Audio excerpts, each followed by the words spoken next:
cockatiels, and welcome to Coffee Chat. Now, before I get started, you need to know this isn't clickbait. I legitimately got evicted. It's time to kick it old school. Couple things right off the top of this video. I don't know if you noticed, but I got glasses. They're not prescription. I'm gonna admit this to you. They're gunner glasses, so they're for reduced eye strain on my computer. I can't tell yet if they've made a significant improvement. I don't really suffer from a lot of eye strain, but I really like glasses. I'm not just wearing them all the time because I think they look good. I'm not. This bird won't stop making noises, and I'm trying to record a video and... Second thing, 10,000 subscribers. I have 10,000 subscribers. Guys! I can't describe how nice it feels to receive your tweets and your Instagram tags and your emails. I try my best to respond to as many as I can. You'll never know how appreciated you are. Thank you for supporting what I'm doing here, and thank you for being so sweet across the board. Like, I don't think that I've received one mean comment. I've gotten weird ones. One time someone asked me if I could put on like a cocktail dress and then just like get in the shower and film that as a video. Call it a challenge. Said no. But you know what? Never say never. And finally, a bunch of you guys have been asking me if I'm going to be doing any drawing videos on this channel, and yes, I am. I don't have any concrete plans at the moment. I have great ideas, but I'm not great at keeping promises, so I'm just going to leave it at that. Anyway, as for the topic of this coffee chat, last week I asked you guys if you wanted to hear more about my moving to Los Angeles story, my eviction. And unanimously you said yes. And so today's a story time. I wrote out some like talking oh, it's doing it again. You went to sleep on me, baby. But I ended up writing like multiple pages of notes. So if this is super duper long, well, that's the life that we're living.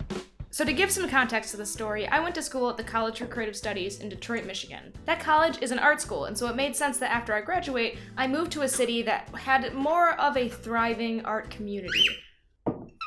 He won't stop, so if you hear little chatterboxing yelling stuff, it's because he wants attention so bad. Obviously, I wanted to go to a place that would have more job opportunities for me than Detroit would, or my hometown, which had a Walmart and a bunch of lakes, but an excellent school system. My choices were New York or Los Angeles. Now, I grew up in Michigan, so I'm an East Coast person. I've been to New York a couple times, Boston. I really like the culture over there. I really like how old New England is. I like the vibe. And you got American Revolutionary history there. Like, that's so exciting to me. It seemed obvious that New York was gonna be my destination. I was going to be a commercial illustrator working in publishing. But girl fell in love. Girl found a boyfriend. I fell in love with a film student. He was a year ahead of me, and he was going to be moving out to Los Angeles, and so ultimately, I kind of followed him out here. Like, if he had been moving to, like, Pudunkadunk, Iowa, I don't think I would follow him. No, I wouldn't. I wouldn't. This Pudunkadunk ain't got no place in Pudunkadunk. But he was moving to Los Angeles, where the film industry is. And I had entertained the idea of becoming a storyboard artist, and so I decided, like, for love, for my future, I would redirect my goals to end up in Los Angeles. So that was it. It was Los Angeles. I applied to 30 different internships the summer before my senior year of college. One of them got back to me and I got it, and I moved out for a couple months, did an internship, went back, finished my degree. So then on June 1st, 2013, I boarded a Spirit Airlines flight with 2 suitcases and a backpack, and I moved. One of my suitcases was full of clothes, the other one was full of art supplies. I had a little pocket of money saved up in order to lease a car, and I did have a job. I had made connections during my internship out here, and that was working in TV and film advertising. I look like I work in TV and film advertising. Look at me, this redhead millennial making motion graphics over here. So that film student, who I had fallen in love with, was gracious enough to let me stay with him for 2 months when I moved. I had 2 other friends who were moving out here with me, and we had planned to get like a 3-bedroom apartment. The 3 of us would split rent. It's gonna be a grand old time. And man, oh man, did I try to get an apartment. I don't know how apartment hunting is in other cities, because I've only done it in Los Angeles, but it is crazy! And this was the first time I had ever had such an experience. And here I've got 2 people moving out who are relying on me to get an apartment, and the bottom line was no one would give me an apartment unless all 3 of us were there and present, unless all 3 of us had pay stubs and proof of a job. Film student boyfriend wanted me out of the apartment. It had been 2 months already, so I did a crummy thing. I called up those 2 friends and I said, hey, this is impossible. I'm going to get a 1-bedroom studio, and good luck trying to find a place. And to this day, I feel bad about it. Because I'm the shithead. I'm the crappy friend who just abandoned them when, like, we had a plan, right?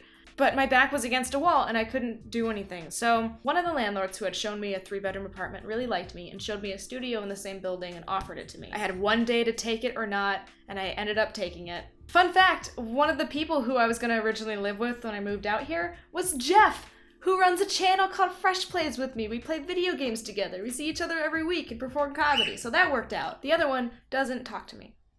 So in August of 2013, I moved into my very first apartment, 250 square feet, beautiful next door neighbor window views. It was on the 2nd story and I sat overlooking the dumpsters, just a diamond in the rough. And I paid $1,075 a month for that shoebox. Over $1,000 for a closet with a small kitchen range. To be honest, I loved that apartment. It was my first place. I could do whatever I wanted, whenever I wanted to, and no one could judge me because no one would come over because all there was a bed in a room. I got Garrus because I didn't have any friends at that time, and so I would sit and drink tea with my bird on my shoulder. I had some real bad times in that apartment too. I mean, every apartment has good times and bad times, right? But I remember sitting on the floor, sobbing, eating In-N-Out because my coworkers stood me up. They had all driven up to Malibu for a birthday party, and my friend Ben said he was gonna come pick me up, and then he didn't pick me up, and he didn't pick up his phone, and they left me, and I had no way of getting up there. Ben, are you there, Ben? Then I had to go on Facebook and see pictures of them playing volleyball and drinking margaritas on the beach without me. So, you, Ben. Yeah, a lot happened in that little shoebox apartment. My film school boyfriend and I broke up after I picked him up from the airport there. Jeff came and stayed over a weekend because his apartment was being fumigated for cockroaches. Another guy who went to school with me, who just moved out, stayed with me for 3 months. We put up a curtain to divide his side of the apartment and my side of the apartment. It was just my bed, that curtain, and then a blow-up mattress. And he worked from home. Like, I would come in after my job and he would be there, and the whole place would just smell like teriyaki chicken because he would make teriyaki chicken on Monday to eat for the rest of the week. And so every single day was just this chicken smell. And you can't escape from it. All you have is a curtain. I'm realizing I had a lot of sleepovers with men at that apartment. And not sexy ones. Like legitimate stay up until 3 a.m. talking about life sleepovers. Just with boys. I was only at that apartment for 6 months. I left after my neighbors started telling me that like burly looking violent men were coming up to my door and just like banging on it to be like, where are you? Where? Blah, blah, blah. Clearly they weren't looking for me, but I didn't want to be the person they found. I don't know if my parents know that. I don't know if my parents know that I left because I felt threatened. And so my next apartment was the one I got evicted from. And this is such a dumb situation. Now what happened is I found this amazing apartment on Craigslist. It was a 1-bedroom, downtown Santa Monica, like 10th and Broadway. The place was huge and had a balcony and big old windows. The bathroom was larger than the bathroom I have now. Like this apartment was a $3,500 a month apartment. But they had this unit listed as a part of a low-income housing initiative.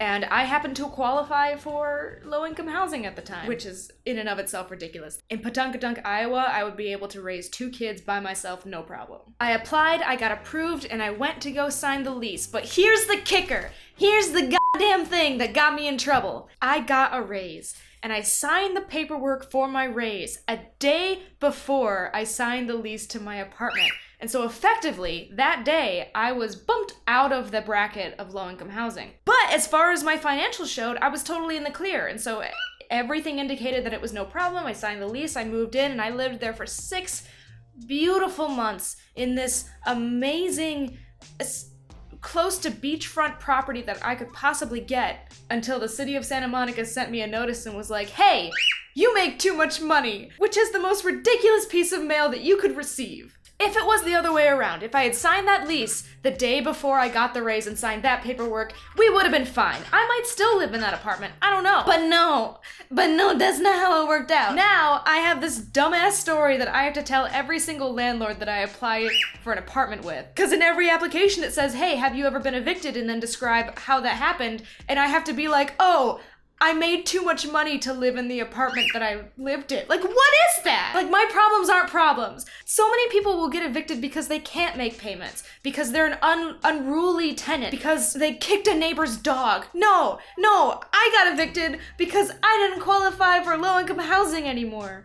which is not a thing to complain about. Like, that's a gift. That's wonderful. And I hope that the person who's living in that apartment now absolutely deserves it, that it helps them out, that it's as much of a joy to them as it was for me in the short time that I lived there. But I still reserve the right to complain about how ridiculous that scenario was.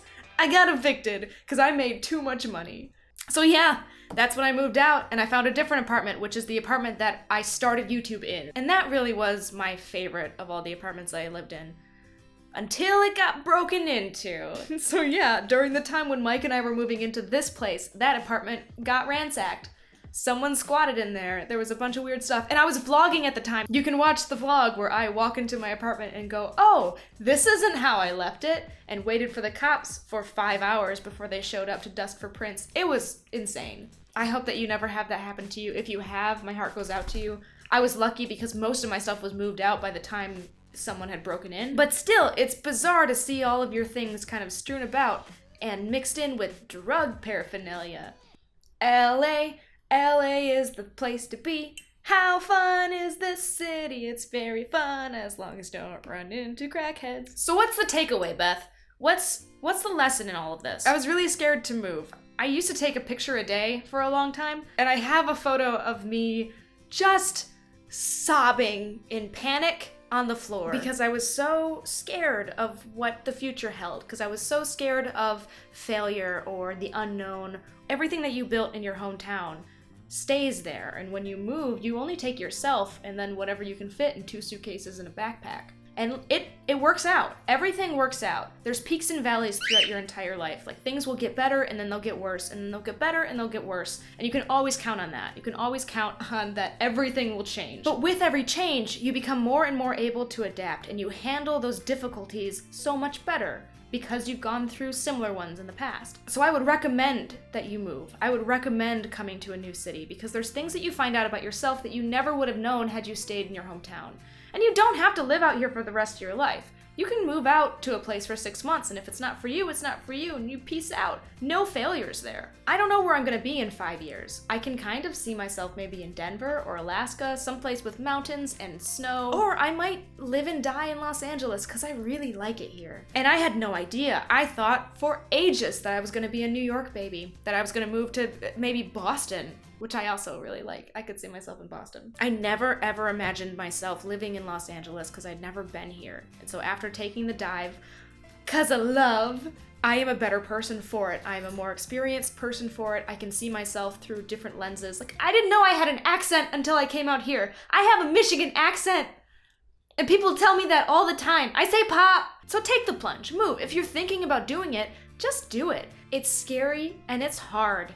And it's complicated, like the paperwork that you have to fill out with the DMV. God, I hate the DMV. That's its own thing. I realized when I wrote down my notes for this that I have a lot of little stories that I should extrapolate on, because this is kind of the overall umbrella of what I did when I moved, and not so much about how I felt about it. I'm trying to get better about putting my emotions into my videos and not just telling you facts. Like, yes, I moved to 4 different apartments and they were here and here and here. I need to imbue these with more about how I truthfully felt. And so I might start telling little stories here and there. Might start doing Beth story times. Oh my god! Beth time stories. Okay, this is the last thing that I'll say before I leave you guys. For my internship when I moved out here, that's when I kind of truthfully started YouTube. I made a series of like 7 videos where I sat down and talked about my day. They're terrible, don't watch them. I didn't know what I was doing, but they're the first videos on this channel, and I called them Beth time stories, like bedtime stories. So then maybe I'll do a couple of Beth time stories from here on out. Oh, I've got so many ideas. There's so many things I want to do for this channel. I just gotta like pull the trigger and do them. Like this video if you liked it, subscribe to my channel if you haven't already. And you know it, you know what's next, you know the ending part. Coffee bean yourself. Cool outro and... Final order of business. You may notice that this was not posted on a Tuesday. I'm sorry. I'm so sorry. I just got an email from a client and he was like, hey, can you jump on a bunch of things? And I was like, yeah, no problem. And then I didn't have any time to put together this video and I'm sorry. So because of that, I'm thinking that maybe I should change it to Thursdays and have a Thursday upload schedule. It will be once a week. I promise it'll be once a week. I don't know that I can promise that it will be the same day every single week. So I'm gonna try it out for a couple weeks and see what day is the best day for uploading. I can't do anything with you.